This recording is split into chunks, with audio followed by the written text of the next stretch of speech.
you are going to get those competitive games where, if you do play comp here, right, you are going to get those games where people are going to refuse to play Vanguard. They're going to refuse to play Strategist. They're only going to want to play Duelist, and that's fair to them. Like, play the game that you want to play. Do not, and this is sort of like a thing that I have always advocated for. Always play what you want to play. Don't play what you don't want to play. Don't ever feel the need that you have to fill a role, because if you have to fill a role, then you're not going to be playing a role that you're comfortable with. So you're technically learning in a competitive environment, which isn't an ideal place to learn, and you're probably going to get flamed at by your teammates. Yeah. Now, do I think that this game deserves or needs role queue? I don't necessarily think it needs role queue.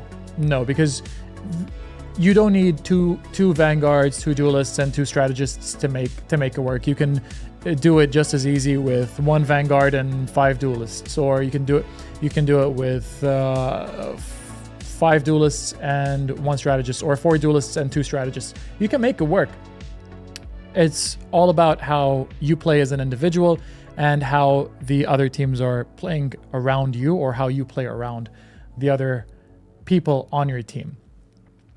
But just because the developers clearly said that they're never going to introduce role queue doesn't necessarily mean they won't do it, right? I mean, Overwatch is a very bad example, but you know how like they were against, especially Overwatch 2, how they were like against reintroducing 6v6, like how it was in Overwatch 1, and look at where we are now, about like almost 2 years later, and we have 6v6 back again. Sort of, more or less, not entirely, but you get the point. But yeah, I mean, that's the point that I'm trying to make. Is just because they said it now doesn't mean that they'll change their stance on it in the future. Will it ruin team ups? Yes, it will. But let's also be realistic here as well. I am playing, or there is no way 6v6 it'll come back in Overwatch. What do you mean there's no way? Isn't the 6v6 test happening like right now? Or is going to happen? I'm not sure. Like, I haven't kept up with it. But let's take this as an example, right? So I'm playing Doctor Strange, or I've been playing Doctor Strange for the last couple of days or so, right? Where do I see... How do I see this? History, right? So... Okay, it doesn't show me which hero that I was playing. Okay, here's where I was playing Thor. So I guess this is where I started playing, so around... Anyway, you get the point. I've been playing Strange for a while. If I go into each one of these, these games that I played, you'll see that I have not had a single team up, right? And is that the reason why I lost some of these? So this game, I didn't have a team up. Is that the reason why I lost? No, definitely not. Is the reason why we lost this game is because we didn't have a team up? No, obviously not.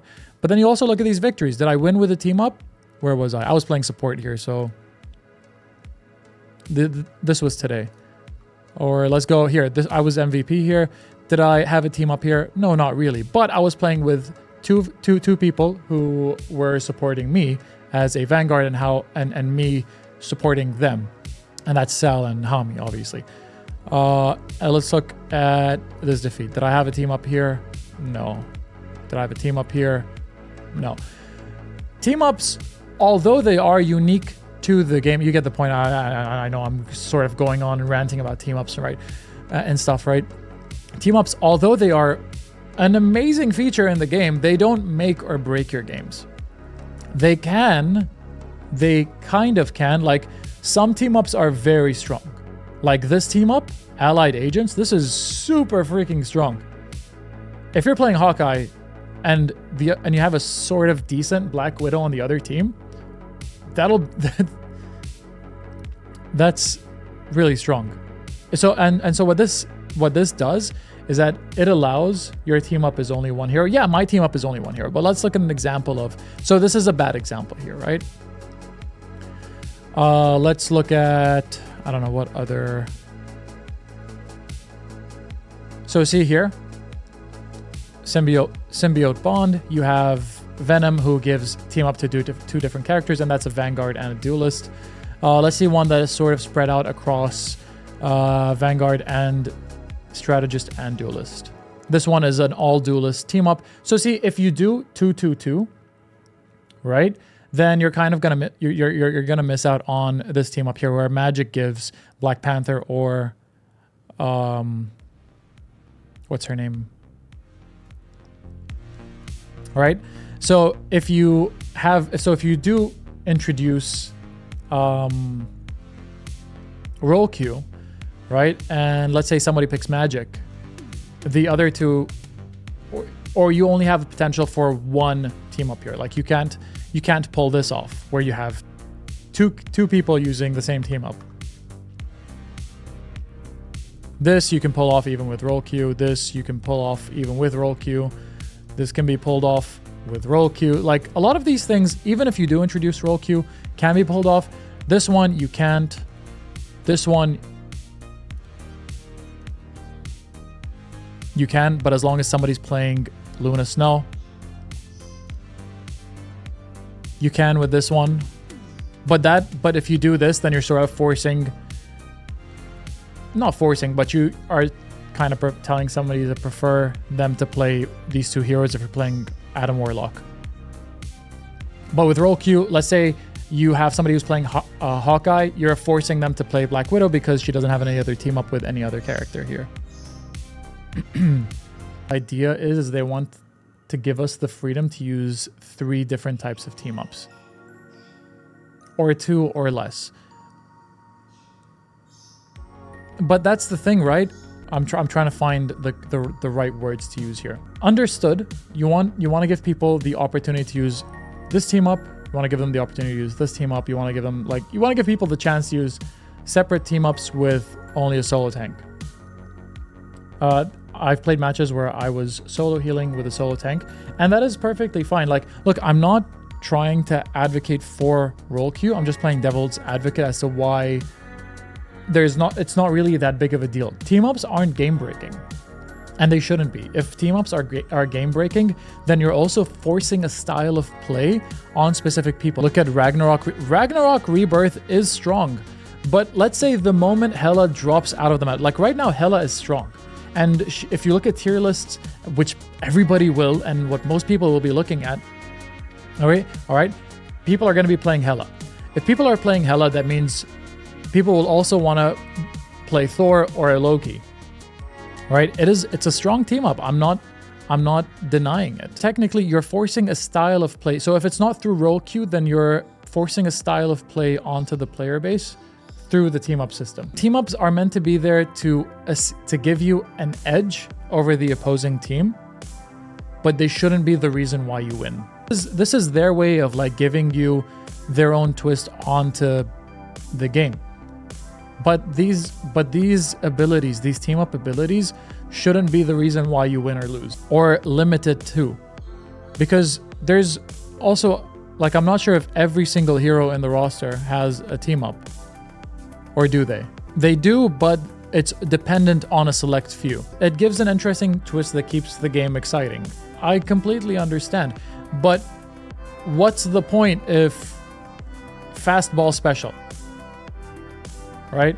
You may see this team up happen once every 15 or 20 matches. People will chase tier lists because they want to showcase their own individual skill, and that is how it always has and always will be. And you can look at any competitive game. You can look at League, you can look at Dota, you can look at any competitive game. People will give less of a crap about team ups or compositions, and they will always take the opportunity to showcase their own individual skill. So even if this could be a really exciting, fun way to play and could be really potentially strong, if this character is meta and this one is not, right? Then you will never have this team up. You will never have it. Which kind of, okay, it would have been great to have, but I'm not gonna cry if I don't have it. Tier lists and meta heroes or meta agents, that's dog shit. It kills the game. It makes it less fun. it makes people chase their own elitist style of gameplay, and that sacrifices on the fun factor. Or this one, like the amount of times I've played as Thor with a Hela on my side, and I've actually never been resurrected. Like it's strong, but I've never been resurrected by it. I played with Hela as Loki and it felt like heaven. But that shouldn't be a reason as to why you'll play Loki when somebody picks Hela. Right? Because if you base your pick based solely on this, then you are relying on this person to do their job effectively just because you got picked because of several other factors. Do you get what I mean? It gives you the option. Yeah, you have the option. But even with a role queue system, you still have this option of doing this specific team up. So assuming you have this can be paired with this, which can, so you can technically have Ragnarok, Rebirth, and Voltaic Union. Yeah, but then that relies on a very specific team composition, even with, the point here is that the game shouldn't be based solely on these. Yeah, it's fun to have, but like the game is fun on its own. Like honestly, the game is incredibly fun on its own. These are just an added bonus.